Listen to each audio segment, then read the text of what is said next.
Okay. All right, here we are. Dror. Fantastic seeing you here in Vegas. It's where we meet. I know. In front of the amazing, taller this time, modular booth. Yes. Yes. It's phenomenal. I love the colors. I think I mentioned that before. You know what I love more than the colors though? And I've said this before, the team inside. The team is amazing. The energy in there? Yeah. It's incredible. We're very lucky, and we don't take any of it for granted. We have a great team. Being on at a trade show, working a trade show is really hard, and the energy and the impact that they have is phenomenal. Yeah. And so for those listening and watching, they probably hear a nice buzz. We're on the show floor at Business Hall at Black Hat in Las Vegas. Hacker Summer Camp is upon us, and we're here with Dror and the Coro team.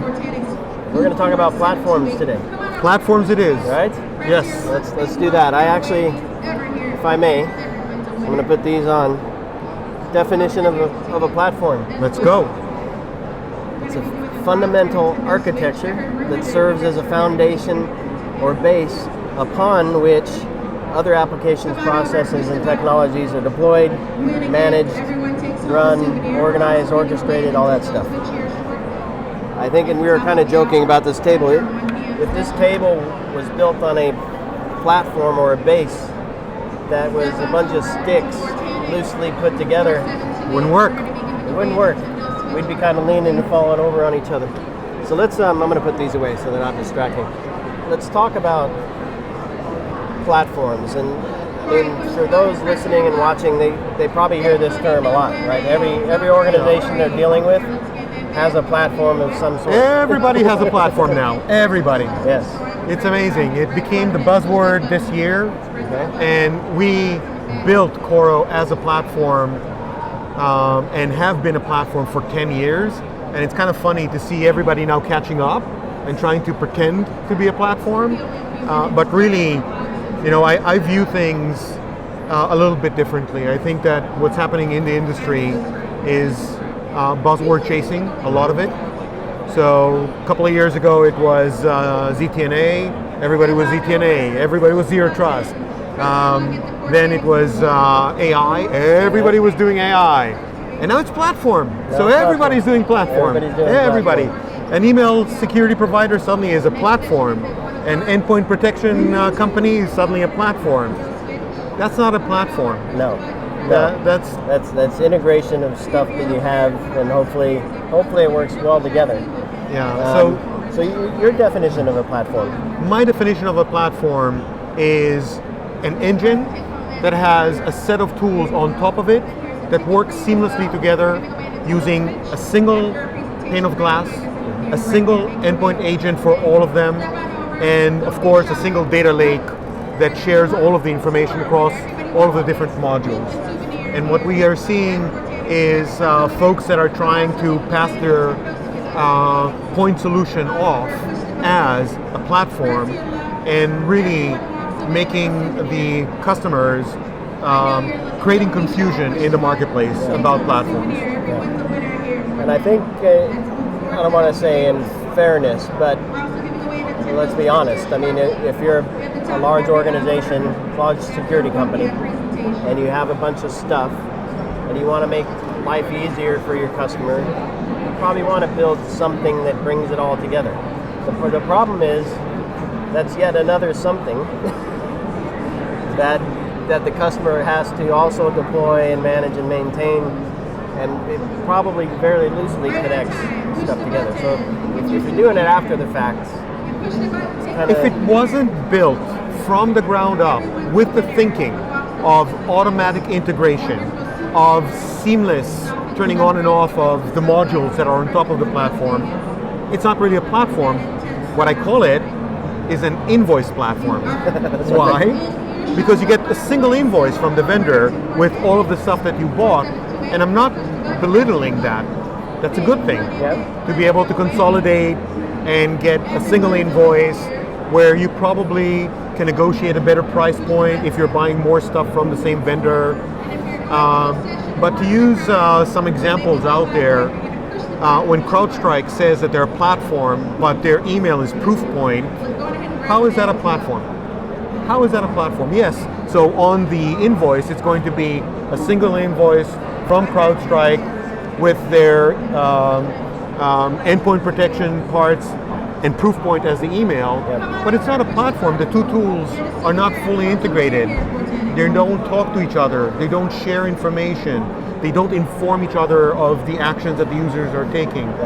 A real platform actually has eyes on everything and shares the information across all of the different modules, whether it's the user protection, the endpoint protection, the network, the cloud, the email, the data, all with a single engine running underneath it. That's a platform. And I'm proud to say that we're probably the only player currently that has that in place, in production for years now. And what we have been doing is we have been adding modules yearly to this architecture. And the beauty is that these modules automatically talk to each other. They understand what is happening across the cybersecurity landscape and not in the just email, just endpoint, just data protection. That's not platform. Yeah. So we're going to go on a ride here, but let's start. The last point you made when you described it was the data lake. Yes. And for me, I mean, it's all important, but for me, that's a big part of this. Absolutely. Because in that data set, not sets, data sets, is all the stuff each part of the system, the whole, everything in the platform needs to do its job at a scale efficiently in the best way possible with little impact on the resources. So let's talk a bit about that data piece of this. Yeah. So the way we think of this and the way we think platforms should behave is every module that sits on top of the platform performs two roles. Role number one is it's a data collector. It's a sensor that feeds the data into the platform of what it sees. And sometimes what it sees is not a threat, but it's information that might inform another part, another module of, hey, something really unusual is happening there that is impacting me. Yep. That's a real platform. So many times those, we don't need that data because that piece doesn't care. So we're not going to collect it because why? It's going to overload the data storage. Data is power. Yep. And as I said, the modules have two roles. Role number one is a sensor, feeding data into the data lake. The second one is protection. Get information from the data, whether or not you created that data as a module. Yep. So if I am the email is a great example. Okay. Because if you look at email protection today, the email providers out there, they're looking at email protection from a malware, ransomware, phishing, spear phishing perspective, right? Which is great. Yep. But a BEC attack, business email compromise attack, doesn't start there. It starts with a credentials compromise. Yep. So if a different system that doesn't talk to the email platform is looking at credential compromise and doesn't feed the information into a data lake, the email platform will not know it. The email endpoint, the email tools, the email security tools won't know it. In our world, because our credentials information and anomaly detection is feeding into the same data, the email protection looks at it and goes, wait a minute, that user is probably not who they seem they are, and that email that just came out, which looks completely legit, is not legit, and therefore I'm flagging it and I'm taking action. Yep. If you're not a real platform, if all of those different sensors are not feeding the same engine that makes decisions, then you're a tool set. You're a bunch of tools that happen to be on the same invoice and probably are using 4 different endpoint agents that now I, as the customer or as the MSP partner of ours, need to deploy and maintain and manage and deal with interactions between those agents. A real platform is modules that talk to one engine, one data lake, that present themselves on a single pane of glass and manifest themselves on a single endpoint agent, regardless of the device they're on. Yep. So talk to me about, so there's the data in and out. We know email data is not the same as credential data, not the same as the firewall feed, right?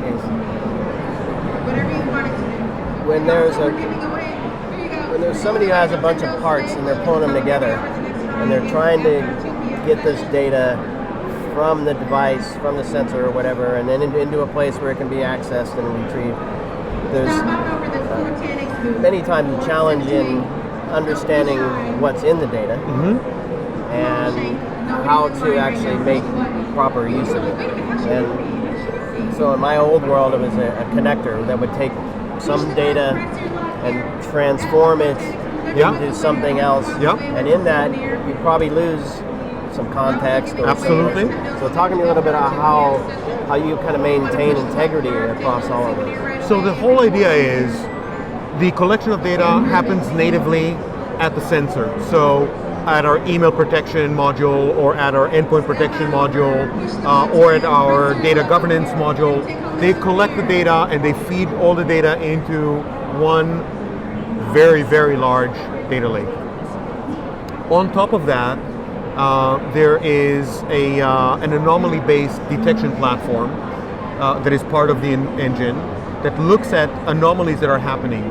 So we're not looking at the data from the perspective of if then that, but rather we're looking at this as an unstructured, unsupervised machine learning environment that looks at the data and understands when something anomalous is happening, and then informs the appropriate engine, the appropriate module of that anomaly. So if it sees an anomaly that starts at the credentials theft and continues in email, it's going to raise a flag to these two modules, and these two modules will now take action, which again means that the operator doesn't need to spend time chasing events. That's one. And two, the architecture here eliminates time criticality. You and I both know that when an event happens, by the time an operator acts on it, that time is critical. A machine reacts in milliseconds. And therefore, we removed that time criticality issue from responding to critical alerts. It's funny because in the last 2 weeks, we've been part of Black Hat. Actually, we've had a number of conversations around metrics and what does it mean to succeed with a security system and a program. And time is critical, but the decision that's made, at least in my perspective based on the conversation I had, is equally critical. If you make a decision that's bad, a false positive, and you respond in a certain way, or if you set a firewall rule that doesn't, it may stop that particular attack, but then affect other parts of the business, you're now reacting in different ways. So there's a whole chain of things, not just can I respond more quickly, but that's important as well. So talk to me about kind of the response. I want to speak to the MSPs now, who probably struggled with this for years, trying to find a solution that actually helps them respond. Right? Well, first identify and respond in time, but in a way that's appropriate for the business, not just appropriate for the technologies they happen to pick. So, as you know, we are a channel-first company, and most of our revenue comes from our partners, MSPs, MSSPs, VARs, and so forth. And the one challenge they've had was, even if they had built a security stack from point solutions and they're actually the platform. They become the platform because they're masking the complexity from the end customer, but they need to manage that complexity. Managing that complexity creates an enormous OpEx cost for them, which then they need to pass on to their customer. When you're looking at the mid-market or a small business, they just can't absorb that cost. So what happens?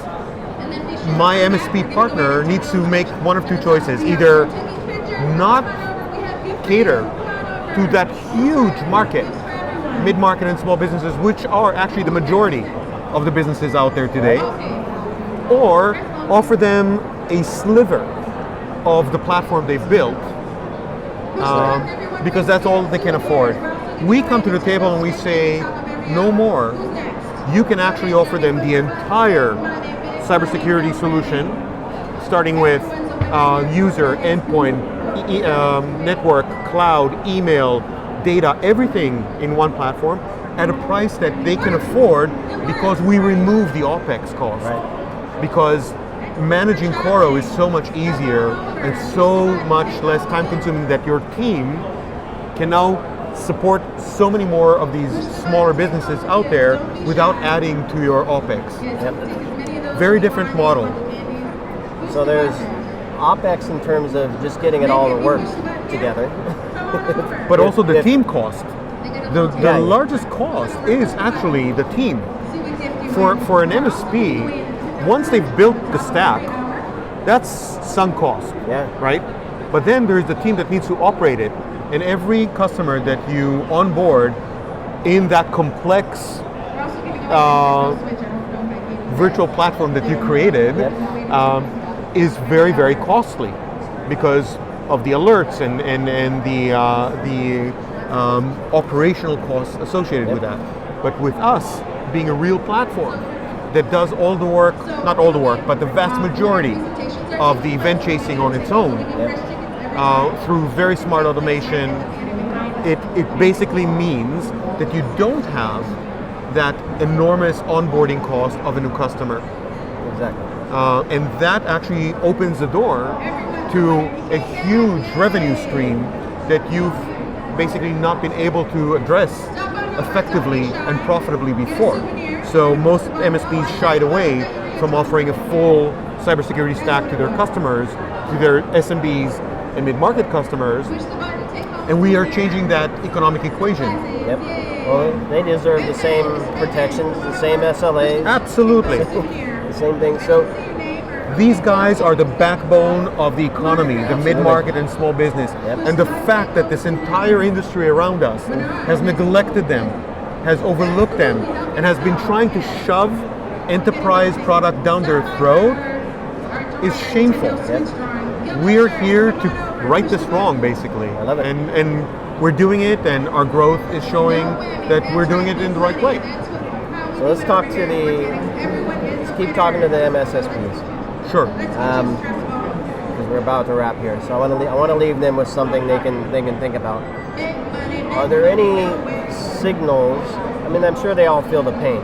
Are there any pain points that you think would resonate with them, those that are listening and watching? Are there any signals that say, you may have built this virtual platform, but if you look at how you're doing things, you might spot that this is happening, and you can fix that. That's not what you have to deal with, right? You don't have to settle there.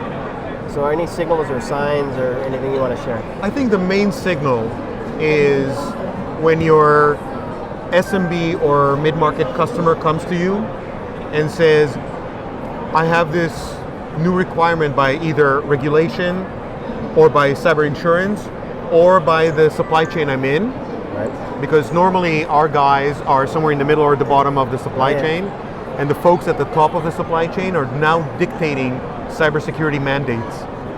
So when this guy comes to you and says, hey, I need to now comply with this or do that, this is an opportunity to tell them, don't worry, I got you covered, I have Coro for you. Yep. And I have an SLA to back it up. And I have an SLA to back it up. It's fantastic. Well, Dror, it's always great to chat with you. Always a pleasure to And speak I with you. love this story, and I love what you're doing, and I like that you're writing this wrong, as you said it. And I hope more and more small and medium businesses get to enjoy the value of Coro. And the partners that serve them. And the partners that serve them, exactly. Absolutely. Exactly. So thanks everybody for this brand story, and hopefully you'll stay tuned. Please do connect with Dror and the team. Trust me, you'll appreciate the energy, and it all comes back to the great platform that they built and the solution that they have to offer through their partners. Dror. And you can find us at coro.net, coro.net. Perfect. Thank you. Thank you.